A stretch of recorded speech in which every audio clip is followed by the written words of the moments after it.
قرآن حکیم میں علمی ذہن بنانے کے لیے کچھ بنیادی اصول دیے ہیں. آج ہم ان بنیادی اصولوں کو آپ کے سامنے رکھیں گے. یہ بنیادی اصول لے کر کے آج جائیے.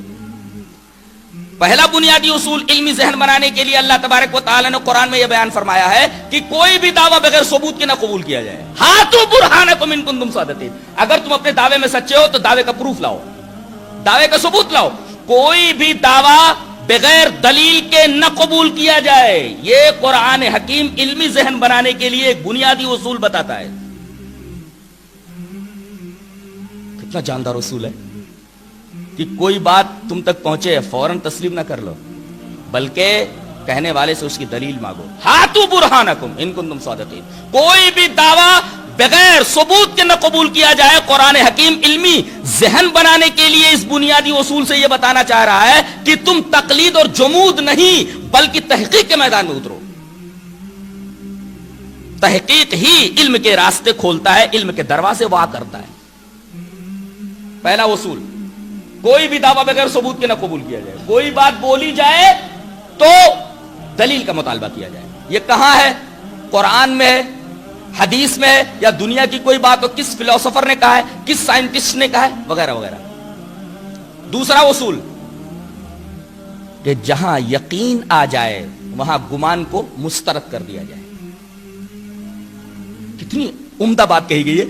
یہ بات حضرت عیسیٰ علیہ السلام کے بیان کے سیاق میں کہی گئی ہے یوں: وَقَوْلِهِمْ إِنَّا قَتَلْنَا الْمَسِيحَ عِيسَى ابْنَ مَرْيَمَ رَسُولَ اللَّهِ وَمَا قَتَلُوهُ وَمَا صَلَبُوهُ وَلَكِنْ شُبِّهَ لَهُمْ وَإِنَّ الَّذِينَ اخْتَلَفُوا فِي الْكِتَابِ لَفِي شَكٍّ مِّنْهُ وَإِنَّ الَّذِينَ اخْتَلَفُوا فِيهِ لَفِي شَكٍّ مِّنْهُ مَا لَهُمْ بِهِ مِنْ عِلْمٍ إِلَّا اتِّبَاعَ الظَّنِّ وَمَا قَتَلُوهُ يَقِينًا. آپ دیکھ رہے ہیں کہ ظن کے مقابلے میں ہے یقین کو لایا گیا ہے.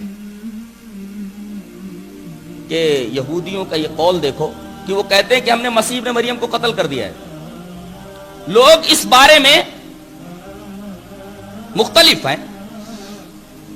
اب قرآن حکیم بولتا ہے ما لہم بہ من علم, ان کے پاس علم یقینی نہیں ہے, الا اتباع الظن, سوائے گمان کی پیروی کے. وما قتلوہ یقینا, یقیناً انہوں نے حضرت عیسیٰ علیہ السلام کو قتل نہیں کیا ہے, انہیں سولی نہیں دے سکے ہیں. یہ آیت کریمہ بتا رہی ہے کہ جب یقین آ جائے تو یقین کے مقابلے میں گمان کو مسترد کر دیا جائے. کتنی عمدہ بات کہی ہے. کہا جاتا ہے کہ ہمارے پاس بھی دلیل ہے. اچھا کیا دلیل ہے آپ کے پاس؟ آپ کے پاس سینے پر ہاتھ باندھنے کی دلیل ہے, تو ہمارے پاس ناف کے نیچے ہاتھ باندھنے کی دلیل ہے. اچھا آپ کے پاس آمین بالجہر کی دلیل ہے, تو ہمارے پاس آمین دھیرے سے بولنے کی دلیل ہے. ارے کون کہہ رہا ہے کہ تیرے پاس دلیل نہیں ہے؟ لیکن ہمارے پاس جو دلیل ہے وہ یقین کے درجے میں ہے, تیرے دلیل میں ضعف ہے. اور قرآن حکیم خود کہہ رہا ہے کہ یقین جب آ جائے تو گمان کو لات مار دیا جائے, گمان کو مسترد کر دیا جائے. اگر حدیث صحیح آ جائے تو حدیث صحیح کے مقابلے میں دلیل ضعیف کو, حدیث ضعیف کو مسترد کر دیا جائے. یہ قرآن حکیم کا بیان ہے, قرآن حکیم کا حکم ہے.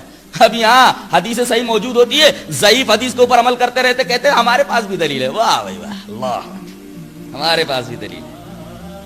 قرآن حکیم بولتا ہے جب یقین آ جائے تو گمان کو لات مار دیا جائے, گمان کو مسترد کر دیا جائے. ما لہم بہ من علم الا اتباع الظن, ان کے پاس یقین نہیں ہے سوائے گمان کی پیروی کے. یعنی یقین آ جائے تو گمان کو مسترد کر دیا جائے. یہ دوسرا اصول ہے. تیسرا اصول قرآن حکیم میں بتا رہا ہے علمی ذہن بنانے کے لیے کہ محسوس چیزوں میں مشاہدہ اور تجربہ کا مطالبہ کیا جائے. بڑی ہی عمدہ بات ہے, بڑی ہی عمدہ بات ہے. محسوس چیزوں میں, جو چیزیں محسوس ہوتی ہیں, دکھائی دیتی ہیں, محسوس چیزوں میں مشاہدہ کا اور تجربے کا مطالبہ کیا جائے. محسوس چیز کے بارے میں کوئی کچھ بول رہا ہو تو آپ اس سے یہ کہیں کہ آپ کو مشاہدہ ہے, اس کا آپ نے دیکھا ہے اپنی آنکھوں سے, آپ کو تجربہ ہے, لیب میں لے جا کر کے آپ نے تجربہ کیا, ایکسپریمنٹ کیے ہیں آپ نے. اس سلسلے میں قرآن حکیم نے ایک بڑی پیاری دلیل دی ہے. میرا خیال ہے کہ یہ ٹکڑا پورے ڈاروینزم کا رد ہے. ڈاروین کے بارے میں آپ جو کچھ پڑھیں گے اس کے رد میں یہ آیت کریمہ, بلکہ آیت کریمہ کہ یہ ٹکڑا پورے ڈاروینزم کے رد کے لیے کافی ہے. ڈاروین کیا کہتا ہے کہ ایک جاندار کیڑا مختلف مدارج طے کرتے ہوئے بندر کی حالت میں آیا, بندر بن گیا, اور بندر نے مختلف مدارج طے کرنے کے بعد انسانیت کا قالب اختیار کر لیا. تو کیڑے نے مختلف مدارج حیوانیت طے کرنے کے بعد بندر کی شکل میں آ گیا, اور بندر لاکھوں سال گزر جانے کے بعد انسان کی شکل میں آ گیا. بندر نے انسان کا قالب اختیار کر لیا. یہ ڈارونزم کا پروپیگنڈا ہے, یہ پروپیگنڈا ہے. یہ چیز بچوں کو بھی پڑھائی جاتی ہے. انسان پہلے کیڑا تھا, پھر بندر بنا, بندر سے پھر انسان بنا. یہی بات تو مشرکین بھی بولتے تھے. کیا بولتے تھے؟ وَجَعَلُوا الْمَلَائِكَةَ عِبَادُ الرَّحْمَنِ إِنَاثًا. مشرکین یہ کہتے ہیں کہ ملائکہ یہ اللہ کی بیٹیاں ہیں, ملائکہ اللہ کی بیٹیاں ہیں, مؤنث ہیں یہ.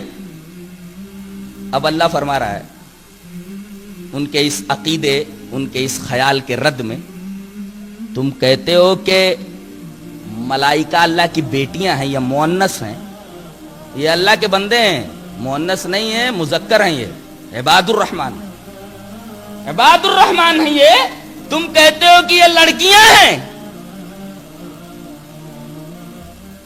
بتاؤ جب ہم ان کو بنا رہے تھے تب تم وہاں حاضر تھے؟ اشہدوا خلقہم, کیا ان کی تخلیق کا تمہیں مشاہدہ ہے؟ اللہ اکبر, کیا بات ہے. اور یہی بات ڈارون سے کہی جائے کہ جب بندر انسان کے قالب میں آ رہا تھا, اللہ کے بندے تو وہاں موجود تھا, تیرا مشاہدہ ہے, تیرا تجربہ ہے. ظاہر ہے کہ اس کے جواب میں صرف اور صرف سکوت ہے, خاموشی ہے. ڈارون کے پاس بھی سوائے خاموشی کے کچھ نہیں ہے, اور مشرکین کے پاس خاموشی کے سوائے کچھ نہیں تھا. اللہ نے اتنا فرمایا اشہدوا خلقہم, جب ہم فرشتوں کو بنا رہے تھے مذکر یا مؤنث تو تم لوگ حاضر تھے وہاں, تمہارا یہ مشاہدہ ہے. ایسے ہی ڈارون سے پوچھا جائے کہ جب بندر انسان کے قالب میں آ رہا تھا, انسان جب بن رہا تھا تو انسان بنتے وقت تو وہاں موجود تھا, تیرا مشاہدہ ہے. ظاہر ہے کہ کوئی سائنٹسٹ ایسی بات نہیں کہہ سکتا. پورے ڈارونزم کے رد کے لیے آیت کریمہ کا یہ ٹکڑا کافی اور شافی ہے. اشہدوا خلقہم. تو یہ تیسرا اصول ہے بنیادی علمی ذہن بنانے کے لیے کہ محسوس چیزوں میں مشاہدہ اور تجربہ کا مطالبہ کیا جائے.